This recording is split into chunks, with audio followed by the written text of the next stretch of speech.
죽음을 부르는 그것 이렇게 되어 있네요. 네. 오늘 입은 복장하고 맞습니다. 장례식 예, 복장과 관련이 잘 어울려요. 있습니까? 네, 바로 우리의 죽음을 재촉할 가능성이 높은 게 뭔지 아십니까? 우리의 죽음을요? 네, 우리의 네. 죽음을 재촉할 게 뭔지 혹시 예상이 되십니까? 글쎄요. 뭐가 있을까요? 네, 바로 설탕인데요. 미국의 저명한 과학 전문 기자가 현대인들이 설탕을 너무 많이 섭취를 해서 비만이나 뭐 당뇨, 암 같은 질병에 시달리고 있다, 죽음을 부르고 있다 이렇게 좀 말하기도 했다고 합니다. 그래서인지 국회가 설탕이 많이 든 식품이나 또 음료에 세금을 매기는 방안을 좀 추진을 하고 있습니다. 설탕세를 말하는 거죠? 네. 세금을 어떻게 매기겠다는 겁니까? 네, 그림을 좀 준비를 했습니다. 네. 당이 100리터당 20kg를 초과하면 28,000원이 써여 있죠. 네. 또 16에서 20kg이면 100리터당 2만 원 등 이렇게 설탕 함유량이 높을수록 더 많은 세금을 내야 되는 이런 식입니다. 예를 들어서 우리 단 음료 하면 코카콜라 많이 생각을 하실 수가 있습니다. 코카콜라 250ml 제품의 경우 한 캔에 당이 27g 정도 들어있거든요.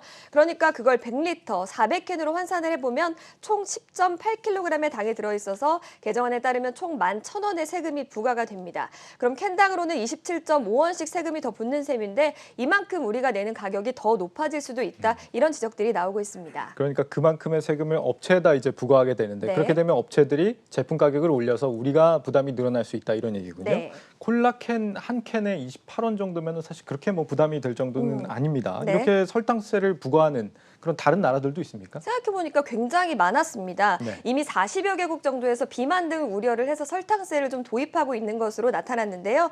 노르웨이가 1922년에 고율의 초콜릿세를 이미 만들었고요. 이후에 2010년도부터 영국이나 프랑스 같은 유럽 국가를 중심으로 설탕세 도입이 좀 확산이 됐습니다. 네. 또 태국이나 말레이시아 같은 동남아시아는 물론 미국 일부 주에서도 시행을 하고 있다고 합니다. 비만이 많은 나라들일수록 주로 도입을 했을 것 같이 생각이 되는데 네. 실제로 이렇게 도입을 해서 효과가 좀 있었습니까? 예를 들어서 노르웨이 같은 경우에는 2018년에 세금을 83%나 올렸는데 네. 그 다음에 설탕 섭취량이 10년 전에 비해서 27%가 줄었다고 합니다. 네. 노르웨이 당국에 따르면 설탕세를 올렸기 때문이라는 분석이 있는데 뭐 이거는 누구도 모르는 상황이죠. 하지만 시장 경제를 왜곡하는 예상치 못한 부작용들도 좀 있었습니다. 네. 노르웨이에서는 설탕세가 너무 인상이 되니까 국경을 넘어서 스웨덴으로 당이 든 제품을 쇼핑을 하러 가는 노르웨이인들이 좀 늘었다고 합니다. 그야말로 설탕 원정을 네. 떠난 거네요. 우리 같은 경우는 사실 뭐 이렇게 비만이 심한 것도 아니고 굳이 도입이 필요한가에 대해서는 좀 논란의 소지도 있을 것 같은데. 네, 있습니다. 이 법안의 대표 발의자는 설탕 섭취를 줄이는 게 국민의 실천만으로는 좀 힘드니까 제조사에서 좀 도와줘야 된다 이런 입장이지만 업계에서는 지금 반발을 하고 있습니다.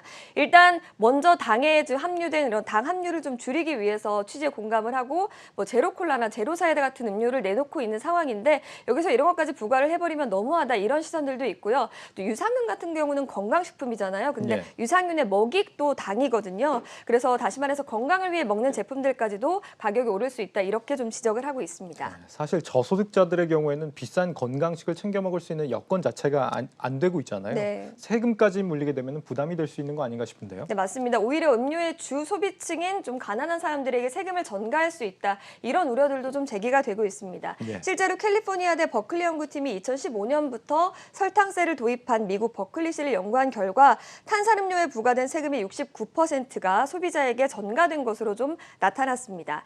죽음까지 부르는 설탕 줄이는 것이 물론 좋겠지만 세금에 대한 논의는 조금 더 천천히 이루어져야 하는 것이 아닌가 그런 생각을 해봤습니다. 네, 국민적 공감대가 충분하지 않으면 이 세수를 늘리려는 꼼수라는 지적을 피할 수 없을 것 같습니다. 네, 플러스백 이지호 기자였습니다.